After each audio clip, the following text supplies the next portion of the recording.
beautiful people. Welcome back to my channel. I guess you can call it a podcast. And we're here today to talk about The Shy. It's back. And let's hope that it's better than it was when it left. All right, let's get to it. All right, so we start off seeing Keisha getting a little, she was getting some, getting some. And then we see who's giving it to her. Oh, God, sorry, y'all. We see who's giving it to her, and it's Emmett. And I'm like, what the heck is going on here? So turns out it was a dream. And Tiffany comes in and tells him that she's leaving for a little bit. She's going to her mom's or whatever. I'm so sick of them. I'm sick of Tiffany. I'm sick of them. But we're just starting this season, so we can't be as sick of them as I really am because it's just annoying now. Okay, break up then. Like, I'm over the whole I'm leaving for a little bit. I'm coming back. Girl, bye. Anyway, she tells him that she's leaving. She's like, "Yeah, I hope you were thinking about me." No, he was not, ma'am. So she ends up going to her mom's house, and her mom is just an angry black woman. And that would be my only, well, I won't say my only, but that is a huge thing that I have with The Shy and the writing and the way that all of the black women are so freaking angry on this show. They just are. Like, tell me one that's a pleasure. Name one black woman that is just positive and airy and a whole pleasure because none of them are. And I don't like the fact that all of the black women are being written with these attitudes. But I expressed that last time. So I'll let it go for a little bit. But the mom is just ridiculous and she's being ridiculous in front of the son, and the grandson just has to stop her like, "Grandma, I love you." And then she's, "Oh, okay, baby, because all of that, what are you here for? And you bringing this kid up in here? This is not just some kid, this is your grandson. Ma'am, are you kidding me?" And as soon as he said, "I love you," then it's, "Oh, my baby, let's go find you some toys." And I'm like, I'm sure that baby was like, let me have her ass just snap out of it. Because what is she talking about? Like, why is she being so rude? And we got a scene where she's telling Tiffany to bring her the remote upstairs. And I'm like, that's just not going to happen. I'm sorry. I understand we want to be relatable and we want to have something in the show that we can all definitely relate to because when we were younger, our moms did that. They did that annoying stuff. But it's now and it's not happening. She's grown. The lady's downstairs. She's like, come on, that's not happening. But okay. I guess it was supposed to be a light, funny moment because we've all been there when we were, what, 10, 9? Not grown with kids. She also did the same thing later on about going to get her some chips from the corner store. And I'm just like, who's writing this? But I'm not going to just shit on it, y'all. I'm not. I'm not just going to shit on the show. But I am going to point out what I need to point out, okay? But just wrapping up Tiffany, she, Emmett ends up getting drunk with his dad. His dad, it's so funny because his dad is feeling the way I'm feeling. Emmett is like, "Oh, how do I get my girl back?" And he's like, "Fuck Tiffany." And I'm like, yes, this is what I'm saying. So Darnell is over it. Excuse me, I'm over it. So she ends up talking to the guy from Chicago. What's her name's husband? What is his name on the show? I can't remember his name, but y'all know who I'm talking about. The guy that she was messing around with. She ends up talking to him. He tells her that she can come and stay with him. She's like, "I got a whole kid." He doesn't care. Okay, she ends up going there. So that's that for them. Even though after Emmett got drunk with his dad, he ends up going over to the mom's house, throwing up on the porch, covering up with snow, which was disgusting. But she ends up telling him that she don't think she want to be married anymore, or something like that. And I'm like, great, great. Let's not do it anymore. So yeah, so ending them, she ends up going to stay with the guy. Okay, fine. Now, let's talk about Darnell and what happened with him this episode. So, Darnell's there talking to Emmett while they're drinking, and Emmett is asking him the question, "Hey, have you ever had to think about somebody else to, get there when you're doing it?" And Darnell ends up telling him, "Yeah, I was doing it with Lala, even though that's not her name. Dom, they're still together. I was doing it with her, couldn't get there, and I had to think about your mama. I was like, ew. But yeah, so Emmett was grossed out too, and I'm like, okay, I can see where this is gonna go. Now, speaking of the mom, let's head over to her. And she's in the bed with her guy. They're just finishing her young man. I can't remember his name right now. Yeah, I can't be remembering these people names until I watch a couple more episodes, really. You guys, what's going on with her hair? Like, I just strongly disagree with her hair. I don't understand what's happening there. Is that supposed to be a wig because of the cancer, or is that really supposed to be her hair looking like that? Because either way, it's a no. Mm-mm. Sorry, if it's a wig, she should have got a better one. But she got to do something with that hair, especially if they want us to believe that she right now has men just really wanting her and really pining for her. No, not with that hair. They're not. I'm sorry. And no shade. She's a pretty woman in actuality, but that hair and what they have going on and what she has going on, it's a no go. But her guy is asking about them living together or moving in together, and I was like, "What you mean? You moving in here? Cause where y'all moving to? You want to move in with her? Like, is that what you're saying?" And basically, it kind of was. And she's just like, "Listen, I like it the way we are." And later on, they talk again, and he basically, tells her that, well, she says that she never even really thought about it. And he's like, "You've never thought about it? Like, I'm just trying to make sure I'm not wasting my time." And she tells him that, "No, you're not wasting your time, but we're in a good place. I love it with you coming here and, you being here a little bit. You fix this, you do that." And when she was saying it, I was just like, ugh, God, she sounds so selfish. And he's like, "So basically, I'm a glorified task rabbit." And I'm like, "Yes, yes, you are, sir." So she ends up asking him about the shower head, and he's like, "Shit, I don't live here." So she ends up calling Darnell. Darnell comes to fix it. They do this whole thing where she's just like, "Oh, is that all you want to do?" And I'm like, when did she become like this? But okay. Um, and they're kissing or whatever, and then she's just like, "No, we can't do that." So thankfully they didn't do anything, but we know where this is headed. Now, let's move on to the kids. Kevin and the girl that moved in with them playing video games. They go to another place where he's playing video games. He's playing killing video games, and he's kind of going back to when he shot Ronnie in his head. So Kevin still got issues, basically. Um, they're in the car with, it's pretty much just all of them in the car, and Big Papa ends up asking her, well, kind of indirectly asking her out or whatever, because we know that his girlfriend broke up with him, basically. She said she wanted space. But I don't know if she's just off the show or what, because they didn't show her. But he's, coming on to her, and she's just like ill with kind of an attitude, black girl attitude, of course. And then we have the girl that, what's her name? Gemma. Now, y'all know we can't stand Gemma. Gemma gets dropped off at school, and Kevin jumps in the front, so they're super cool again. They're all hanging out again. And, God, what's his name? The little jerk. Y'all know, I can't remember, but y'all know who I'm talking about. The other friend that's with Gemma. He's trying out for varsity. So he tells her he wants her to be there or whatever. She totally forgot, but she's going to be late, but she'll be there. Fine.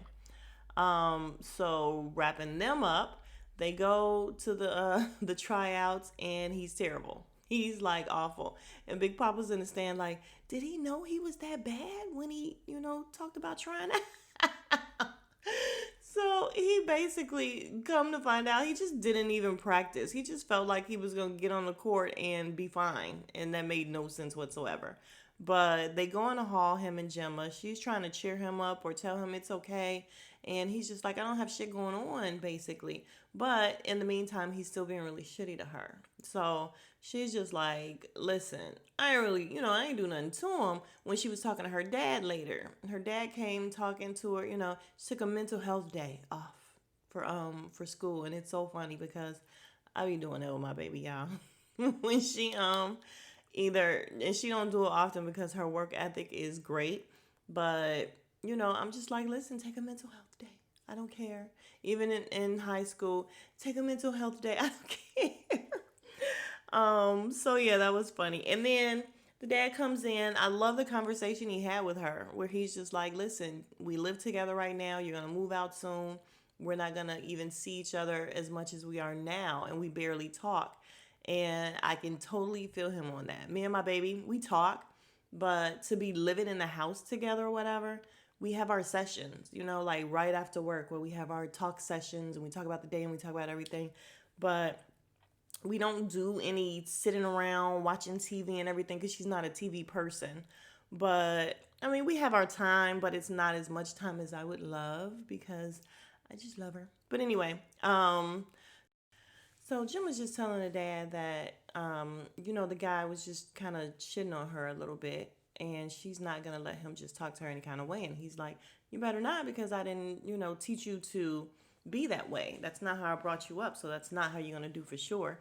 He told her, well, maybe he just needs to miss you, at some point, and you guys will find your way back together or whatever.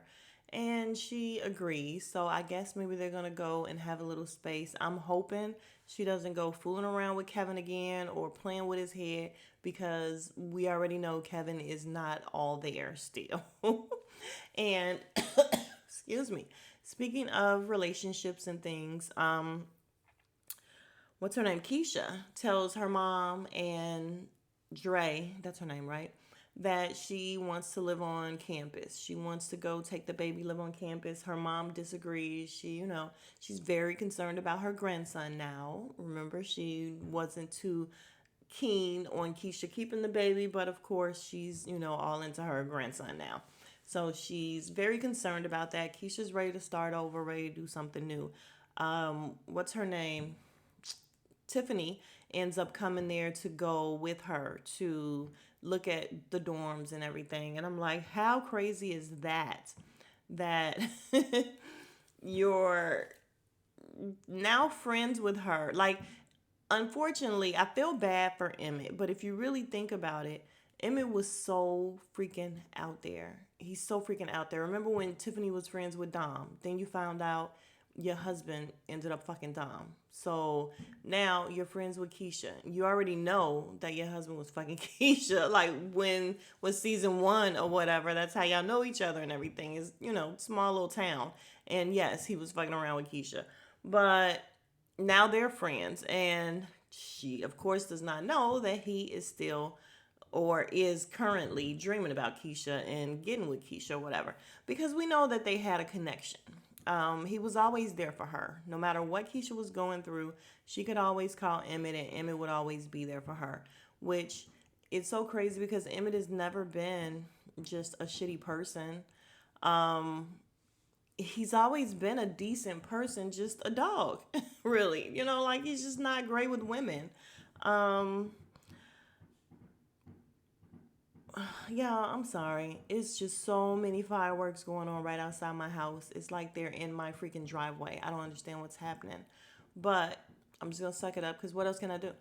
Um, so Keisha ends up later on in the episode, well, she ends up telling Tiffany that she's not really gonna be talking to what's his name, Christian, anymore. She felt like he was good for the time, right after everything that happened, he was good for, I guess, picking up the pieces. And I'm like, that's a little rude, but I get it.